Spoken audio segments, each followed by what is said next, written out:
Right, good morning, everybody. Well, it's not such a good morning for Donna and I. So some of you have just joined the live webinar that we were presenting on preventing grievances on the 24th of March.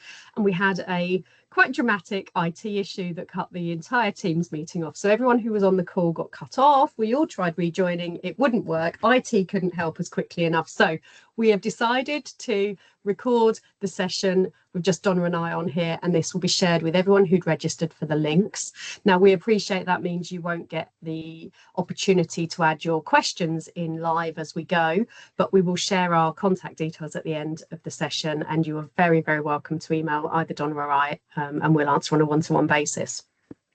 So we're going to just literally run through the content. Some of you will have heard this introduction already, but for those of you that haven't, here we go. This is Preventing Grievances, March 26th, to talk about how we can create within our companies a culture of informal resolution, a mediation type culture where we don't, where we head off concerns and upsets before they become formal grievances. So let's get going. Oh. So most of you, or some of you watching the recording back, will know Donna and I. I'm Heidi, I'm Head of Learning and Development at Reality HR. I've been with the company a long time, background in HR, and more recently been doing lots of learning and development, lots of delivering training, and lots of insights. Some of you will have come across Insights Discovery as a psychometric tool that helps us understand ourselves and then understand those around us.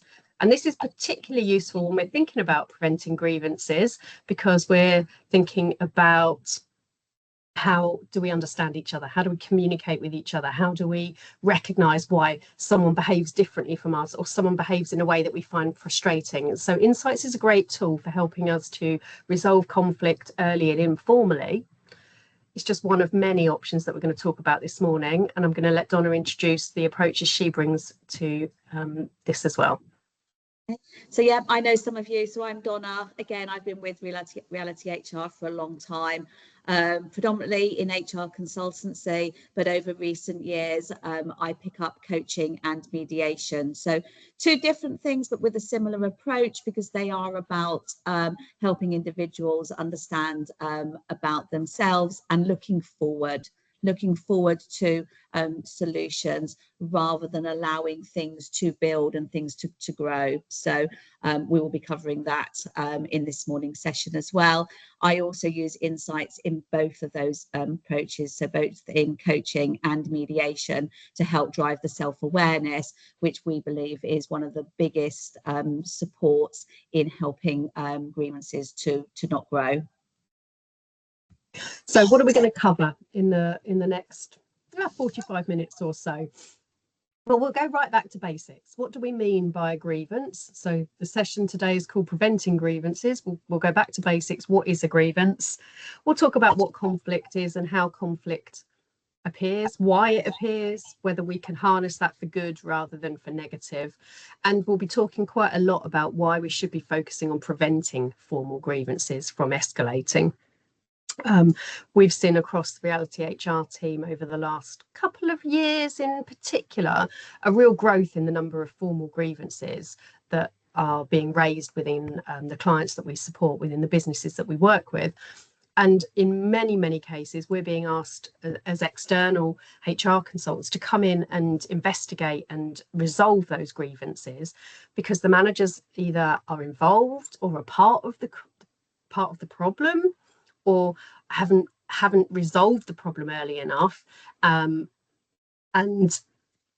therefore there's a real escalation in the cost and the time it takes when you have to come to get someone external, because all your internal managers don't have the skills or capability, or don't have the confidence actually often to deal with conflict early on. So we're going to be talking a little bit more about that, about why we should focus on preventing grievances. And then, as I say, we're going to look at some different options for how you can, across the company and as individual line managers, how you can look at early resolution and informal solutions.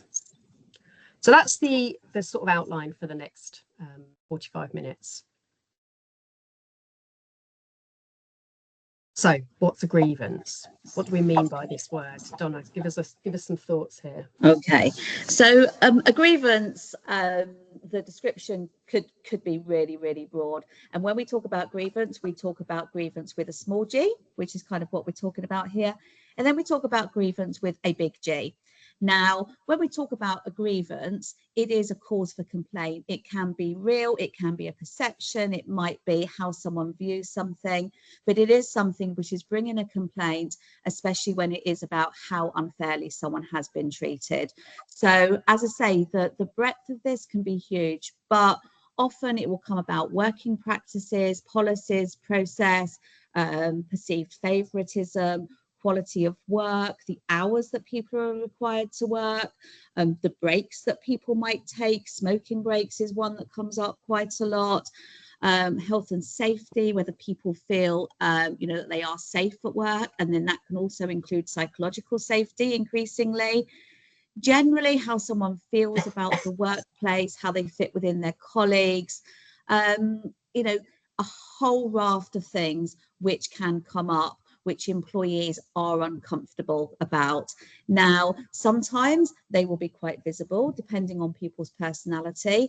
It could be something which someone is quite vocal about, they draw other people into, and that can then increase toxicity at work and obviously reduce productivity. If people are taking time to grumble, sometimes people can be feeling okay, but then if someone else in the team is unhappy about something, that good vibe can rapidly degenerate. And we know that if people aren't happy, then you will see a drop in your productivity and how it feels to be at work. So that is where a grievance is going on. When it becomes grievance with a big G is when actually someone raises a grievance against the company, and that is when they are saying, we are unhappy with what is going on, and then the company's responsibility to do something about it then actually moves into a more formal arena. And as Heidi said up front, how we like to try and work is to try and make sure that culturally, if these things are grumbling along and we're starting to hear those conversations formally or informally, that actually we can take steps as early as possible to try and rectify it. So when we talk about a grievance, that's where we're coming from. Fantastic. And as you said there, most of those grievances come from some sort of conflict, a conflict of beliefs or a conflict of views. And that can be a conflict between people or between groups of people or between a perception of my view and which conflicts with the company's view. So it doesn't have to be interpersonal, two people on against each other. It could be I'm an individual and my views or my values or my feelings conflict with the way the company is behaving or my perception of the way the company is behaving. So conflict is really the foundation of all grievances. And conflict results from differences in attitudes, belief, values, needs, past rivalries, future plans. So conflict is such an interesting word that for most of us, it's got quite negative connotations. When we hear the word conflict, we're probably, lots of you listening back to this will be saying, oh, I'm really conflict averse. I don't like conflict, or I'll do anything to avoid conflict. And we come across that really regularly when we do management training. But I think what we really need to understand here, that conflict pretty much always comes from someone who feels they haven't been heard or haven't been understood. So that takes the wind out of the sails of the word of conflict then, doesn't it? It takes away some of that perception of power that or danger that conflict has. Okay. So we were going to do something interactive here with everyone who was watching live and ask you guys to tell us what you think causes conflict. But as you're not with us live, thanks to the tech, we'll give you our thoughts. What causes conflict, Donna? Anything else that we haven't sort of touched on already that you think we should share here? Sure. Okay. So picking up on that first thing about, what else can cause conflict. The biggest thing that I hear is people haven't been heard. People don't value me. People don't respect me. People don't talk to me. They might ignore me. I might have strong disagreements about what's going on, and therefore maybe I'm seen as being difficult. Maybe I've got something going on, and I therefore lose respect and interest in the people that are around me. Now, also, we know that lots and lots of our clients are going through change at the moment. A lot of it impacted by the external environment, but lots of things which could potentially affect individuals, and individuals are the ones that are within the business and are affected. So if there's not communication, then people will feel undervalued, and being undervalued, being not heard, is one of the biggest drivers towards conflict. Conflict normally comes from an emotion rather than actually something practical, because it's people haven't had their input into it. So throwing that back to you then, Heidi, what about the statement conflict is inevitable? What's your thoughts on that one? Oh, well, that was a bit mean. I was going to ask everyone listening to take a moment to reflect. What do you think? To our lovely audience, what do you think is conflict inevitable? But my view is yes, absolutely. We are all different. We all see the world differently. We all think differently. We all feel differently. So there is absolutely no way we can expect to go through our entire working lives or personal lives, but let's focus on work at the moment. There's no way we can expect to go through our entire working life and agree 100% with everybody around us. So difference of opinion is inevitable.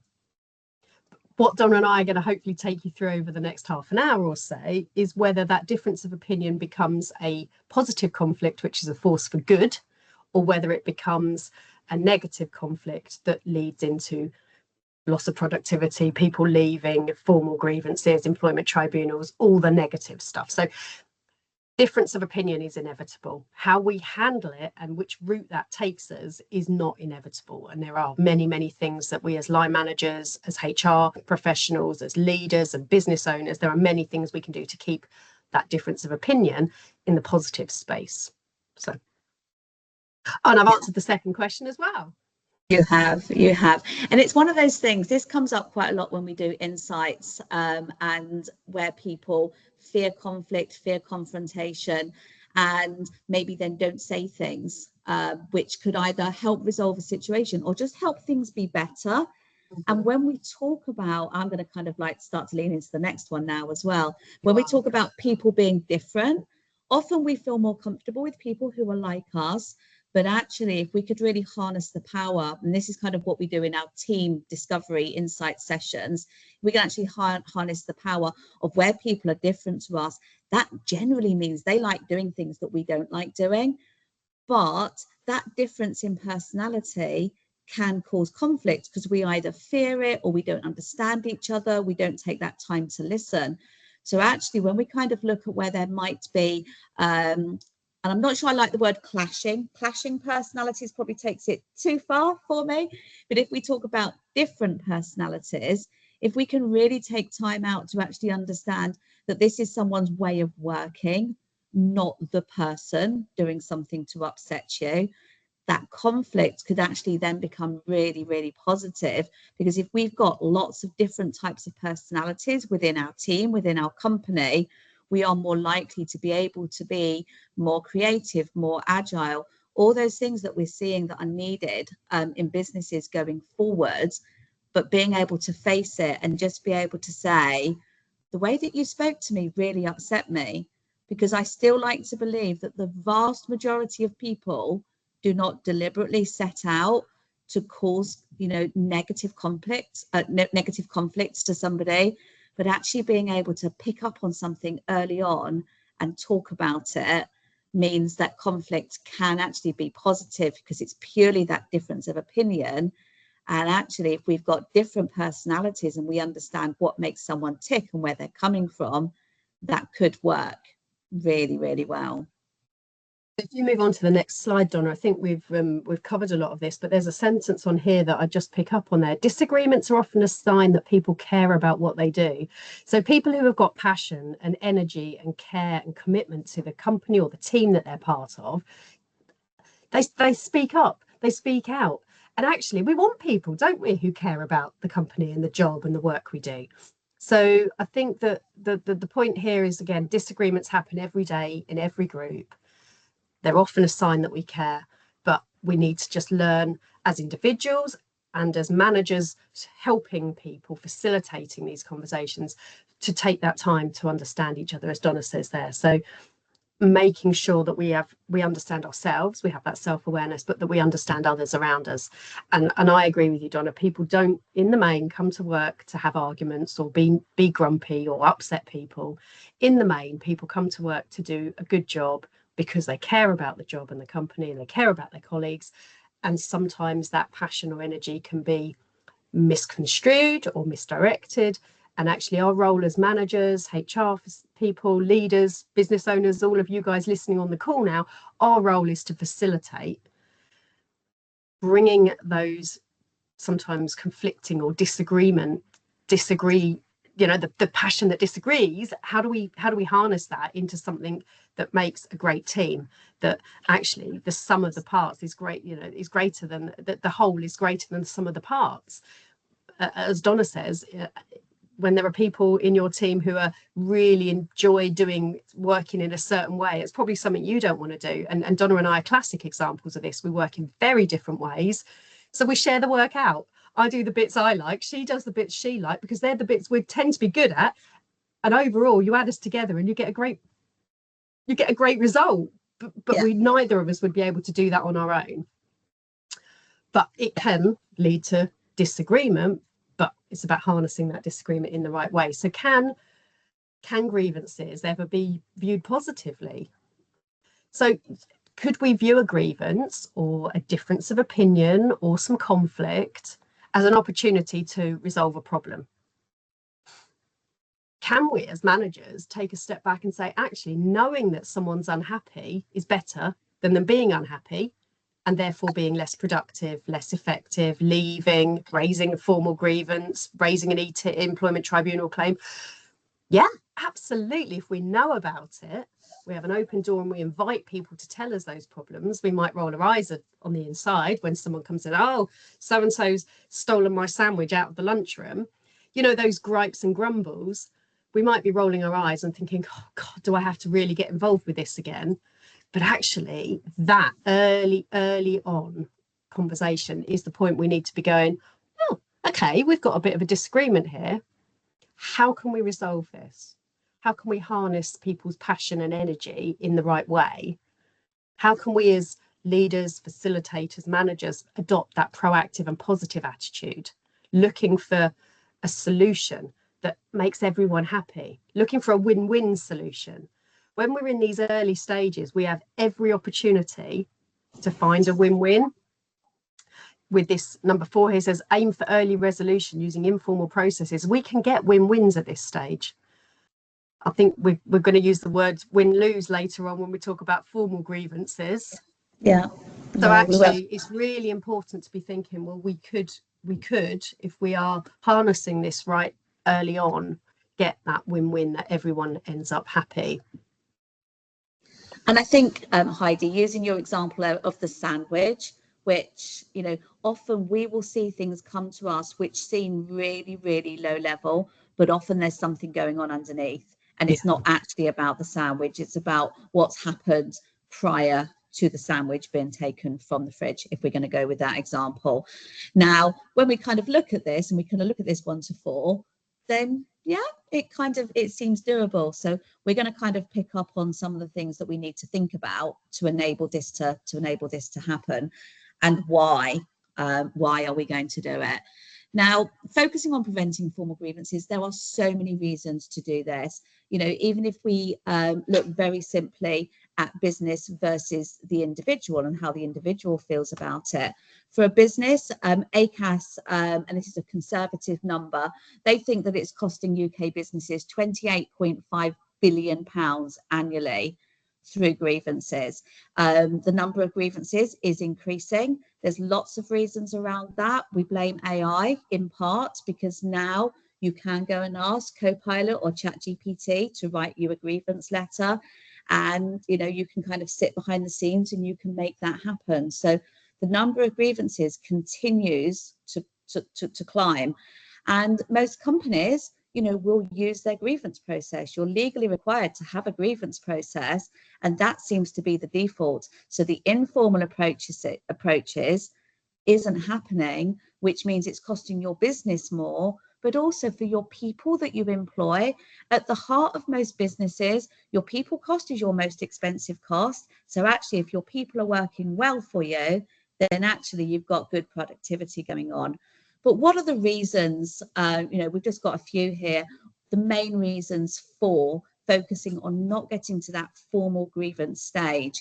So when we focus on the allegations and the blame, where Heidi just said now that we kind of want to get a win-win situation. Everyone feels happy, we've collaborated.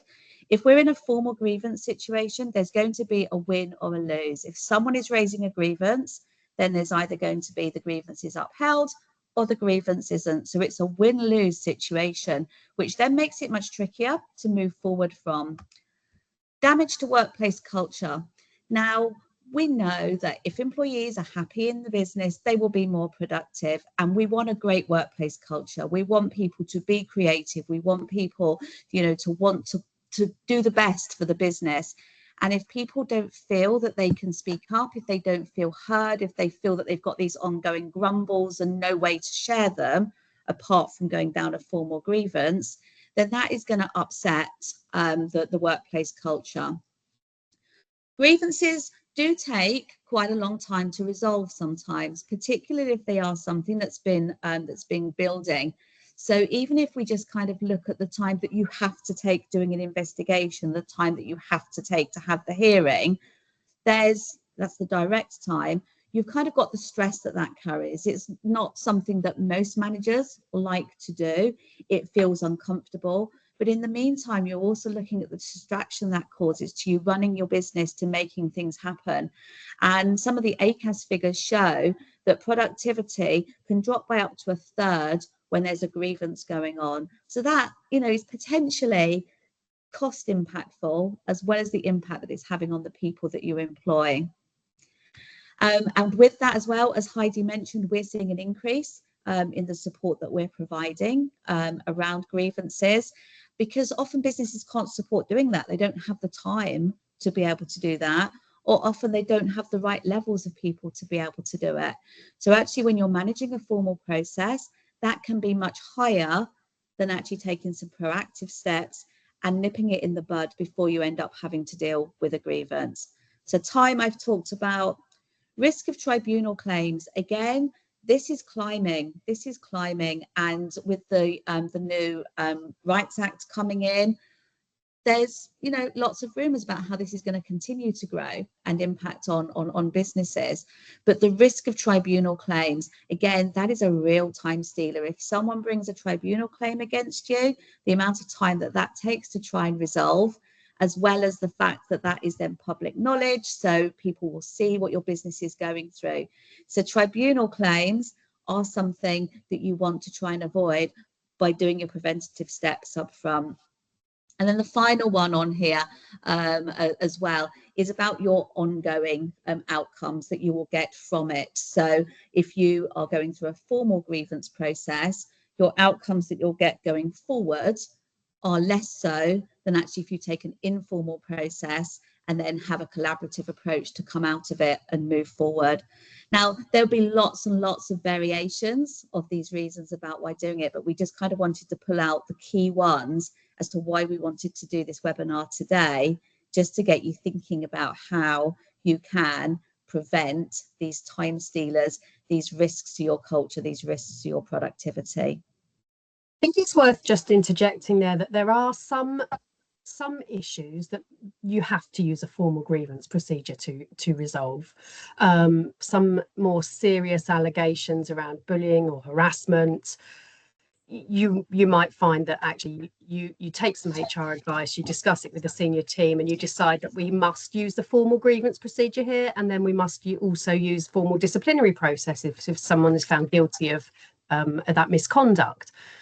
But I think they're the minority. Those cases that must use the formal processes are definitely a minority versus the opportunity to spot some early warning signs and resolve things early on. And as managers, as people working with the business, you know your team, hopefully you know your people. And we've just put some ideas on the screen here, but you can probably think of many, many other things that are early warning signs that someone or some people are unhappy about something. You might not at this stage know what they're unhappy about. And that's, Donna's just used the word proactive. And I think that's really what we're getting at here, is to say, don't wait till someone comes to you and says, oh, so-and-so's done this to me, or I'm unhappy about that. Don't wait. Look for these early warning signs. And actually, there are some interesting crossovers here between the early warning signs that someone's struggling with their mental health or well-being.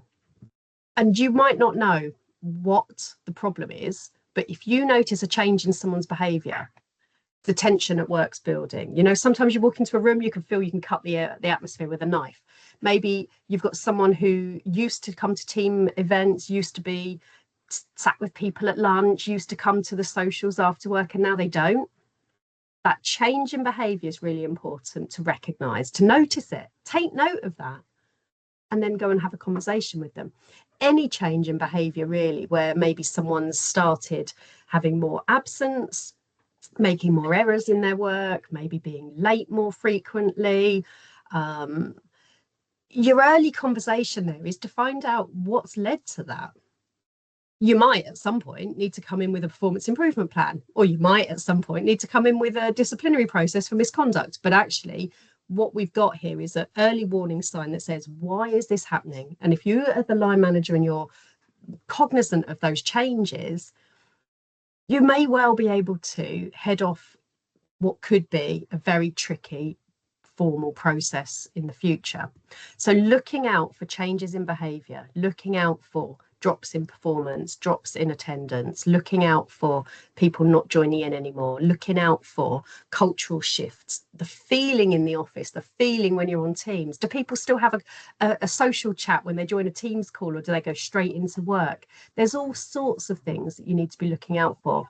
And being proactive and looking for those is your key. Most of that conflict is linked to an emotion. We've mentioned some of this already. Where people feel excluded or powerless or judged or disrespected, ignored, manipulated, frustrated, uncared for, then we're going to see their behaviours drop in some way, whether that be performance drops, attendance drops, joining in drops. We're going to see that stepping back, that maybe it's a withdrawal. For some people, it will be a withdrawal from the team, and for other people, it might become actually very vocal, and frustration and anger might spill out. So depending on the personality, what you're looking for here, though, as I say, is the change in the behaviour that could well be linked to a feeling or an emotion. And we've just named a few on the screen here that lead to people feeling unheard, people feeling like they don't have a voice. And that's really what's important. And just how powerful is it if your manager says, you haven't looked so happy this last week or so, is anything wrong? Whether it's a potential grievance, whether it's something with mental health or well-being, whether there's some stress at home, whether you're under work pressure, it doesn't matter. For a manager or a colleague or a senior colleague to come to you and say, are you okay? I've noticed you don't look great at the moment. You don't look very happy. Are you okay? That in itself is such a powerful way towards a resolution. It opens the conversation, and that's what we need to do. We need to get these conversations open. Yeah, and just diverting ever so slightly on picking up that on the importance of the line manager in there. Last week there was the mental health My Whole Self Day, and actually the MHFA have kind of produced lots of statistics that actually show how people feel and what they expect and what they hope for from their line manager on just being able to be open and just being able to be themselves. That absolutely ties into what you were saying of how powerful it can be. Wasn't one of those figures, Donna, that the Mental Health First Aid England announced that something like only 40% of people would be confident to share a problem or concern with their line manager? Yeah. That's worrying, isn't it? That's a Yeah. worrying statistic for us all to reflect on. Are we in that 40% or not? Yeah. And if we're not, what can we do to build those relationships and build that culture where people feel they can come to us early doors with any concern? And it's that proactivity piece as well of just being able to head off things as early as possible. So it's just tied in nicely. Okay. So what do we need from our line managers? Well, you need to be proactive. You need to be looking out for changes in behaviour and having early conversations with people. You're looking to find out what's the core of the issue, what's causing this person to behave, causing this person's behaviour to have changed. It may be nothing to do with the grievance, but it may be.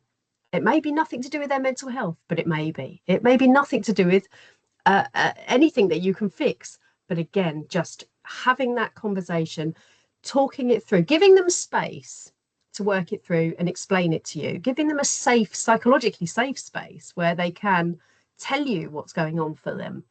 And you will listen without judging. You will listen and pause before assuming intent. So you won't automatically assume that they're here to do a bad job or they're here to annoy their colleagues. You will listen and you will invite reflection time for them and for you.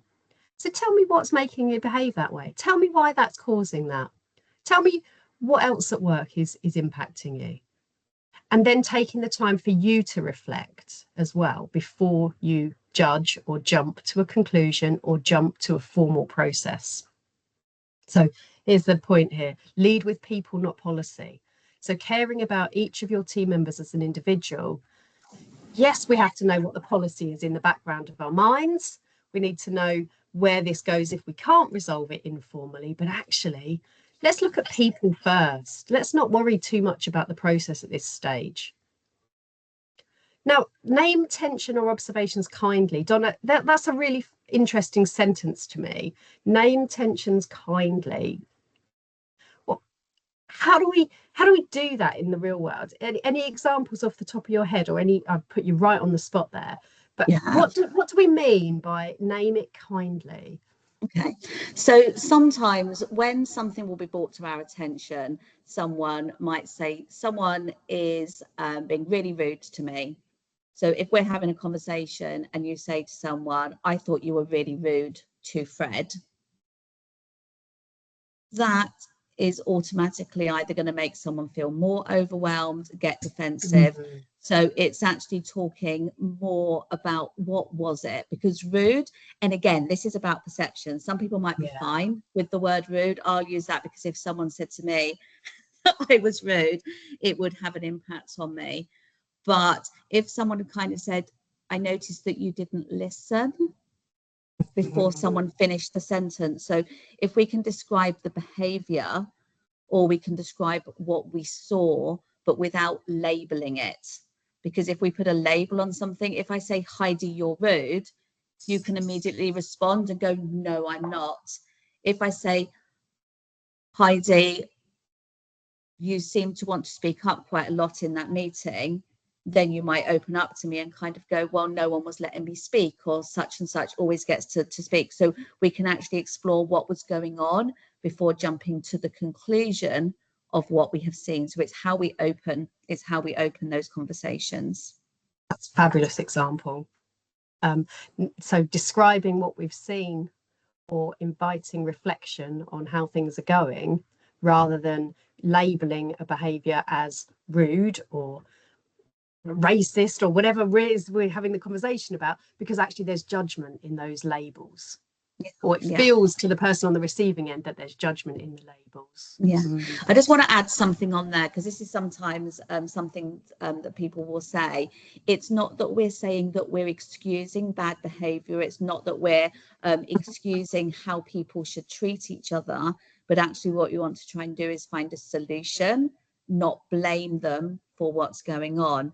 Now, if once you've had that conversation, someone continues to behave in that way, we're into slightly different territory. So we're 100% not saying that people should be allowed to behave in a way that's inappropriate, but actually by describing that inappropriateness, you are more likely to get a turnaround if someone is right for that business and they just need to be heard, so you can support them in moving forward. Okay. So what are our managers' role then? Managers' role is to facilitate conversation that leads to solution. Yeah, I think we're ready on the next one, Donna. There we go. Look, that's exactly what you said there. Facilitate conversations to lead to a solution. Relationship based. It's about people, not process. And I think all of these we've talked about already, but these are the foundation stones of a mediation culture where we're able to look at early informal resolutions. And as managers, we've all got a key part to play in this, in creating this culture.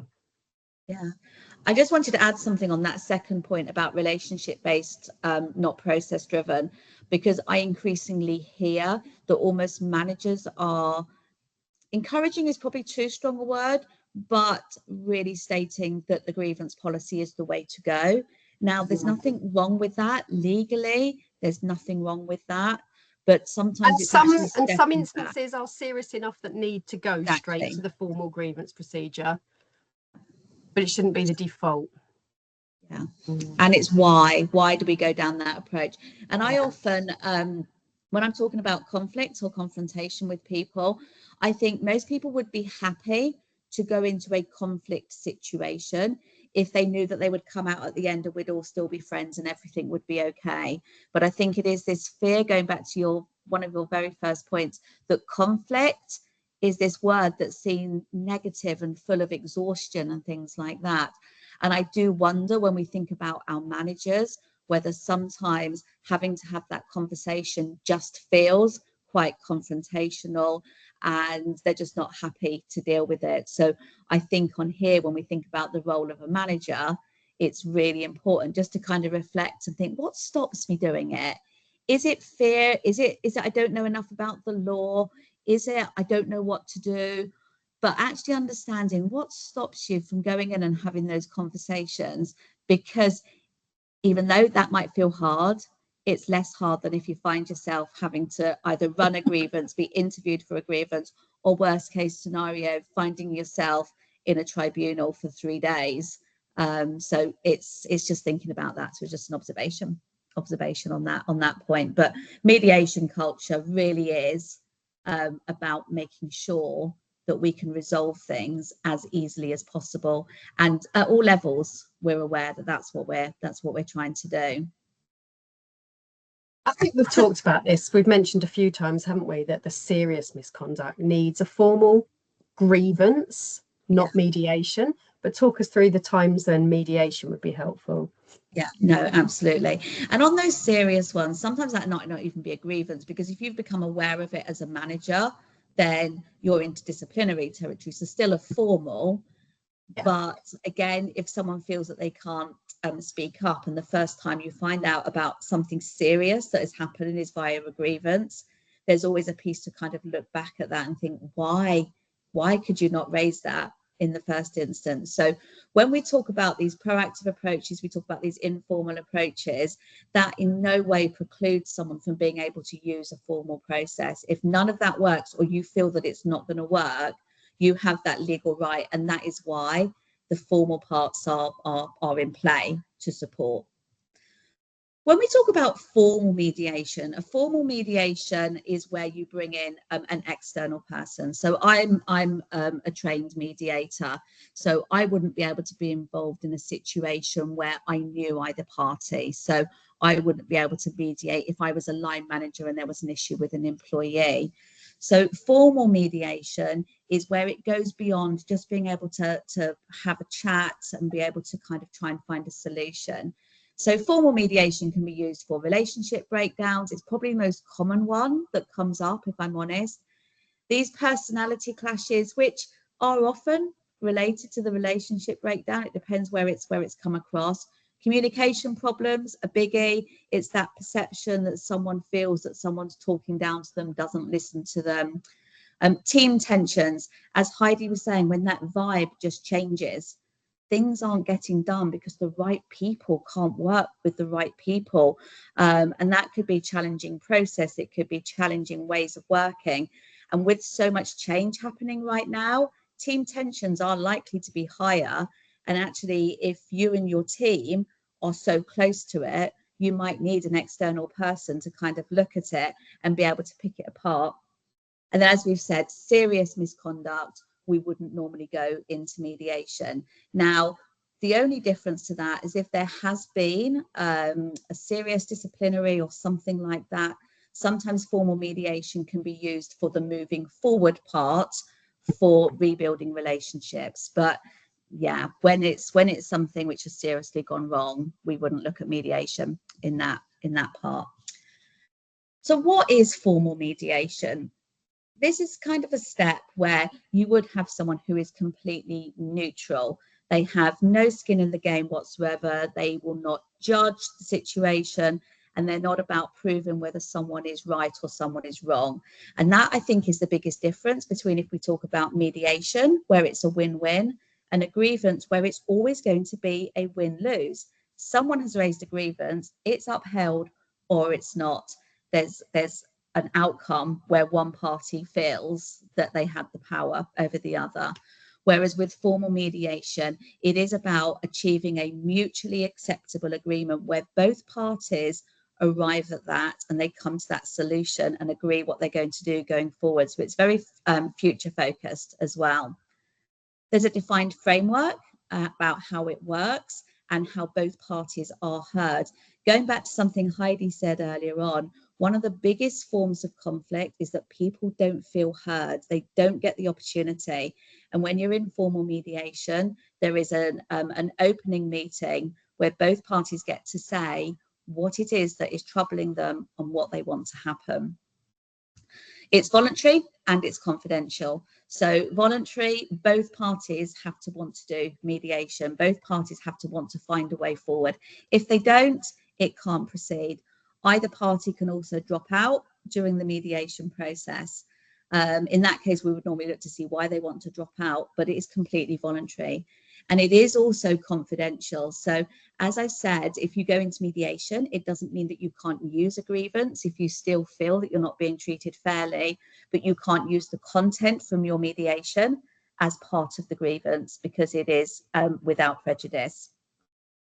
And then the bottom one, again, wrapping around all of that, it is future focused. It's not about right and wrong. So to a certain extent, when you come out of mediation, you do have something that you can move forward with rather than just we've resolved the grievance. Normally there's been some understanding and some ways of working or some agreements about what's going to happen next. Okay. So we've kind of talked a little bit about the pros and cons, what might happen, about managers. So if we think about now, what you might want to think about as you go back to work, so you can maybe think about where can we more proactively stop these grievances, these complaints, these conflicts coming up. So it is about that culture which encourages people to actually speak up early doors and I talk to each other, because this isn't saying that we need to go to our boss, but actually creating a culture where it's acceptable to talk to our peers about what's going on, but emphasizing that we want to try and support and resolve things as easily as possible.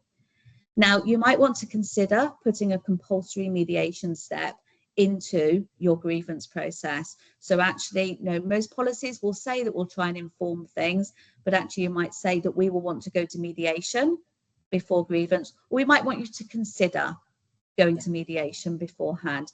And this actually reinforces your culture of we don't want to go into blame. We want to try and find ways to keep us as open and friendly as possible. And then the third one is what Heidi and I were talking about. Are managers confident to address this conflict as it arises? Because it's probably one of the most common things of where someone's like, oh my goodness, that's going to be really tricky. I don't know how to do it. And that's what I was saying earlier. Think about what holds you back. What is it that stops you from going, something doesn't feel right? And just thinking what you can do about that. Yeah. Now, Fantastic. as much as we've kind of said that today is about preventing, Heidi is just going to share what we need to do if a formal grievance does arrive, because as we know, they are coming through with more regularity than they used to. Yeah, and I think we'll continue to see formal grievances being used. People have there's much more awareness amongst our staff that this formal process exists, that they have this legal right to raise a grievance. But I think if we can take that step back and say, well, have we as managers tried everything informally? Have we then brought in an external mediator if that's appropriate? If we do then come to a formal grievance, we know that we've at least done everything we could to avoid it, to prevent the conflict, to resolve the conflict early. If we do have a formal grievance raised and any complaint that comes to us in writing where the individual says, I don't want to resolve this informally, or my informal resolution hasn't worked and I now want this dealt with formally, we need to be really mindful of knowing what's in our procedure. So although we've said again and again, don't just jump straight to reading a grievance process. Actually, the grievance process should reinforce the informal steps, but then it does guide you through what you need to do if there is a formal grievance raised, and it will talk you through. You must do an investigation. You must hold a grievance meeting with the person who's raised the grievance, and they have the right to be accompanied. You may need to go and do further investigation, maybe more interviews. You must inform the employee of the decision, that the outcome. Has their grievance been upheld, or do you not find grounds to support their concern? You would normally at that stage also make some recommendations about what's next. And that recommendation may be that you've upheld the grievance and therefore someone else is going to face disciplinary proceedings. It may be that you've partially upheld the grievance and we're going to send everyone on training about how to communicate or how to respect each other's dignity at work. It might be that we'll say, well, we don't find any grounds for the grievance, but clearly there's been a breakdown in the relationship, so we're going to suggest mediation as a next step. So the outcomes from a grievance can be all sorts of things, but that's a fascinating one. If we get to the outcome of a formal grievance and we're recommending mediation, actually, let's take a second to reflect. Did we suggest that before we got to the formal grievance? Because actually that would have saved us potentially an awful lot of time and energy and money and heartache. And then the final stage with any grievance is if we're not upholding the grievance, we need to allow the individual who's raised the formal grievance the right to appeal. Now, your policy will set out the stages, the bits to be in brackets here. Your policy will set out exactly what that needs to look like. But the absolute key is follow what's written in your process. You know, if you don't follow your own process, that's automatically an unfair process. But also making sure you're documenting everything. So document all of the meetings you have, all of the interviews you hold, collate that into an investigation report. Keep that information secure, make sure that's saved securely, confidentially on people's HR files, and then make sure whatever recommendations are made are followed up. We are, again, also seeing cases where grievances are investigated, then recommendations are made, and then 6 months later, the person puts another grievance in because nothing's changed. You know, you can hear straight away that actually someone has let the system down there. The formal grievance process is there, and we want people to have trust in it, and they'll only have trust in it if we do what we say we're going to do. So if we recommend training, or we recommend mediation, or we recommend whatever it is that we're recommending, rewriting policies, whatever the recommendations from the outcome are, we must make sure that they happen.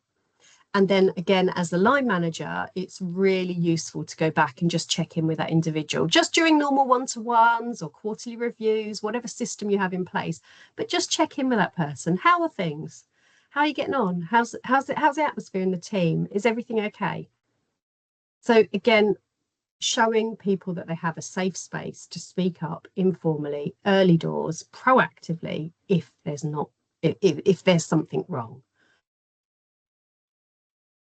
We're not going to talk any more about formal grievance procedure because, as we say, this isn't the purpose of this session. But we wanted to just share very quickly with you. I'm conscious of the time. So we've got 2 training days coming up. These are 2 full days of training for line managers. These are open courses, so they're going to be held at King's Cross, so in London. So anyone from any company can join.